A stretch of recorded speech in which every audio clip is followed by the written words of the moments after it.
आज हम बात करने वाले हैं कक्षा 8 गणित विषय में गुणनात्मक प्रतिलोम। गुणनात्मक प्रतिलोम क्या होता है? इसके पहले हमने योज्य प्रतिलोम के बारे में आपको सभी को बहुत अच्छे से समझाया है। अगर वो वीडियो नहीं देखा है तो ज़रूर देखिएगा, नीचे लिंक मिल जाएगा इस वीडियो के डिस्क्रिप्शन में। यहाँ पर हम बात करेंगे गुणनात्मक प्रतिलोम क्या होता है और इसके उदाहरण के माध्यम से समझेंगे। चलिए शुरुआत करते हैं। क्या लिखा हुआ है? गुणनात्मक प्रतिलोम। सबसे पहले ये समझते हैं होता क्या है। किसी संख्या का, पहले इसको लिख लेते हैं इसकी परिभाषा। किसी संख्या का गुणनात्मक प्रतिलोम गुणनात्मक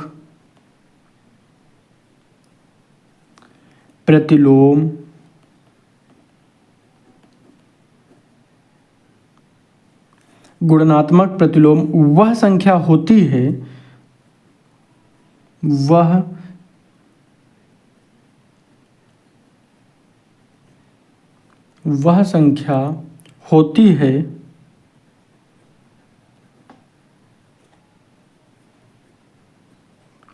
है जिसे उस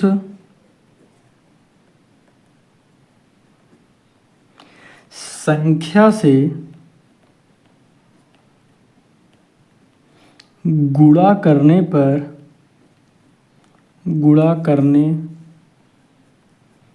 पर एक प्राप्त होता है। ध्यान रखिएगा, गुणा करने पर जो गुणनफल आएगा वो एक आएगा। गुणा करने पर गुणनफल, अभी परिभाषा के माध्यम से जब उदाहरण देंगे तो और अच्छे से समझ पाएंगे। गुणनफल क्या होता है? एक आता है। ठीक है, अब इसको समझते हैं परिभाषा, इसको उदाहरण के माध्यम से समझते हैं। जैसे अगर हम बात करें 5 का गुणनात्मक प्रतिलोम, कहीं कहीं पे गुणात्मक प्रतिलोम भी लिखा हुआ मिलेगा तो कंफ्यूज मत होइएगा, वही चीज़ है। गुणनात्मक प्रतिलोम, ठीक है। तो गुणनात्मक प्रतिलोम क्या हो जाएगा? तो 1/5। क्या? 1/5 कैसे होगा? क्या कहा गया है? किसी संख्या का गुणनात्मक प्रतिलोम या गुणात्मक प्रतिलोम वह संख्या होती है जिसे उस संख्या से गुणा करने पर क्या आता है? गुणनफल 1 आता है। तो 1 आना चाहिए। अगर हम 5 का गुणा करते हैं 1/5 से, तो 5 से 5 कट जाएगा, 1 बचेगा। अगर इसको हम आगे भी हल करें तो 5 का मल्टीप्लाई 1 के साथ हो जाएगा, तो 5 × 5/5 जब हल करेंगे तब भी 1 आ जाएगा। तो कंफ्यूज मत होना। तो यहाँ से 5 से 5 कट जाएगा तो 1 आ जाएगा हमारा। तो जब 1 आ जाता है तो 5 का गुणनात्मक जो प्रतिलोम है वो हो जाएगा 1/5। किसी भी संख्या का हम निकाल सकते हैं। जैसे ये थोड़ा सा आसान था, एक और दे देते हैं। 3/7 का गुणनात्मक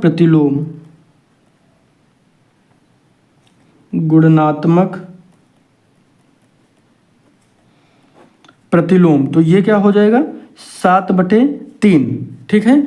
अब यहाँ पर हम क्या करेंगे? अगर हम इसको मल्टीप्लाई करके देखें, 3/7 × 7 3, इससे ये कट जाएगा, इससे कट जाएगा, क्या आ जाएगा? 1 आ जाएगा। अगर इसको हम डायरेक्ट हल करने के बाद करते तो 7 का 3 से गुणा करते तो क्या आता? 21 आता बटे, और 7 का 3 से करते इधर तो कितना आता? 21। जब इसको काट देते तो क्या आता? 1 आ जाता। तब भी आराम से इसको हल कर सकते थे, तभी ये 1 ही आता।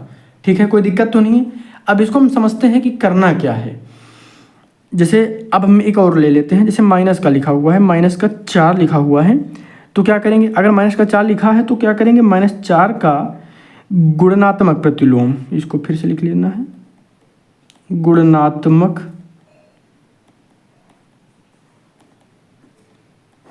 प्रतिलोम, तो क्या हो जाएगा? तो हो जाएगा, देखिए यहाँ पर क्या है? -4 है, तो यहाँ पर हो जाएगा -1/4। तो अब हम इनको करके भी दिखा देते हैं आपको। यहाँ पे -4 था गुणे -1/4, 2 चिन्ह एक साथ नहीं लगाए जाएंगे कभी, इसलिए एक को ब्रैकेट में रख देना ध्यान से। तो यहाँ पर क्या हो जाएगा? माइनस और माइनस क्या हो जाएगा? प्लस का, ये प्लस का 4 हो जाएगा /4। इसको हल करेंगे तो बराबर क्या आ जाएगा? 1 आ जाएगा। समझ गए ना? अब यहाँ पर हम आपको थोड़ा सा और समझाते हैं। एक चीज़ और यहाँ पे याद रखिएगा, जीरो का कोई भी गुणनात्मक प्रतिलोम नहीं होता है। जीरो का कोई भी गुणनात्मक प्रतिलोम नहीं होता है। क्लियर है ना? जीरो का कोई भी गुणनात्मक प्रतिलोम नहीं होता, ये याद रखिएगा। जीरो का कोई गुणात्मक प्रतिलोम नहीं होता है। गुणात्मक प्रतिलोम में यहाँ पे लिख लीजिए, कोई दिक्कत नहीं। प्रतिलोम का कोई गुणात्मक प्रतिलोम नहीं होता, नहीं होता है, क्योंकि 1/0 परिभाषित नहीं है। परिभाषित नहीं है। क्लियर हो गया? अब यहाँ पर एक चीज़ मैं आपको थोड़ा सा समझा देता हूँ। क्या लिखा हुआ है,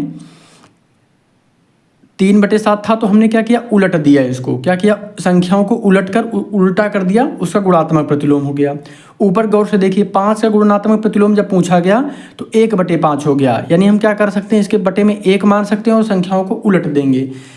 तो जो उलट कर हम बता सकते हैं कि इसका गुणात्मक प्रतिलोम ये होगा। क्लियर है? समझ में आ गया ना? कोई भी संख्या आपको दी जाए, जैसे अगर हम यहाँ पर बात करें 4, तो इसके नीचे मान सकते हैं 1, मान सकते हैं ना? तो इसका उल्टा क्या हो जाएगा, 1/4। तो 4 का गुणात्मक प्रतिलोम या गुणात्मक प्रतिलोम क्या हो जाएगा, 1/4। तो 4 का गुणात्मक प्रतिलोम क्या हो गया, 1/4। बिल्कुल आसान है ना? जब भी कोई नंबर आपको दिया जाए, जैसे मान लिया यहाँ पे लिखा हुआ है 1/2 लिखा हुआ है ना, 1/2 है, तो इसका गुणात्मक प्रतिलोम क्या होगा, तो 2 ही हो जाएगा। क्योंकि जब इसको उल्टा करेंगे तो 2/1 लिखा जाएगा। तो क्योंकि बटे में 1 होने पर उसको लिखिए या ना लिखिए तो कोई दिक्कत नहीं होती। तो हम यहाँ पर कह देंगे 1/2 का गुणात्मक प्रतिलोम क्या होगा, 2 होगा। क्लियर है ना? तो इस तरीके से हम बिल्कुल आसानी से समझ सकते हैं चीज़ों को। अगर आप इस तरीके से पढ़ेंगे बिल्कुल ध्यान से, तो कभी भी आपसे सवाल गलत होंगे ही नहीं। बस ध्यान इतना रखना है कि ध्यानपूर्वक पढ़िएगा, कंसंट्रेट होकर पढ़िएगा। और जो चीज़ें आपको समझ में नहीं आती हैं या कठिन लगती हैं, तो पहली बात मैं आपको बता दूं कि कुछ भी कठिन नहीं, अगर आप निरंतर अभ्यास करते हो तो वो चीज़ें आसान हो जाती हैं। अगर लेकिन फिर भी कठिन लग रहा है तो अभ्यास करने की आदत बनाइए। लगातार प्रश्नों का अभ्यास करिए। जो चीज़ें नहीं आती हैं उनको थोड़ा सा ज़्यादा समय दीजिए। इससे आप बेहतर तरीके से चीज़ों को हल कर पाएंगे, प्रश्नों को समझ पाएंगे। क्लियर है? कोई भी डाउट किसी भी तरीके के प्रश्न में आपको लगता है तो ज़रूर बताइएगा, कमेंट करिएगा। मिलते हैं कल एक नए प्रश्न के साथ। सब्सक्राइब जरूर करिएगा। धन्यवाद।